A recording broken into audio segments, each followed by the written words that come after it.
తులారాశి జాతకులు ఈ రెండు క్షేత్రాలు దర్శించుకుంటే ఎన్నడూ చూడనంత అభివృద్ధి మీకు కలుగుతుంది.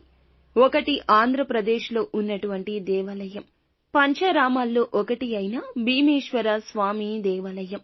ఇలా దర్శనం చేసుకోవడం వల్ల స్వామివారి యొక్క కృపా కటాక్షాలు మీకు కలుగుతాయి. అలాగే ఇంకొక జ్యోతిర్లింగమైనటువంటి వైద్యనాథ్ పల్లి, వైద్యనాథ్ దర్శనం చేసుకోవాలి. మిగతా వాళ్ళందరూ కూడాను లేదంటే దగ్గరలో ఉన్న భీమేశ్వర లింగాన్ని, ఆంధ్రప్రదేశ్లో ఉన్న భీమేశ్వర లింగాన్ని దర్శనం చేసుకోవచ్చు. కానీ దగ్గరలో ఉంది అంటే వెళ్లే అవకాశం ఉంటే పర్లి వైద్యనాథుణ్ణి దర్శనం చేసుకోండి. ఏమిటి ప్రత్యేకత, ఎందుకు వెళ్ళాలి అనుకోవచ్చు. తులారాశి వాళ్లే కదా అంటే వాళ్ళకి గ్రామ దేవాలయంగా మారిపోయింది.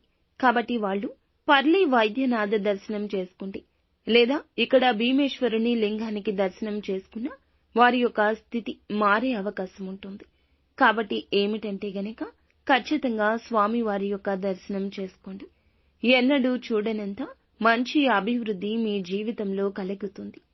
ఊర్లో పొలిమేర్లలో ఉన్న గ్రామ దేవతలను కూడాను ఎప్పుడూ దర్శించుకుంటూ ఉండండి. ఇంకా ఇతరత్రా ఎటువంటి సందేహాలు సమస్యలు ఉన్నా ఒక్కసారి మా గురువు గారిని సంప్రదించండి.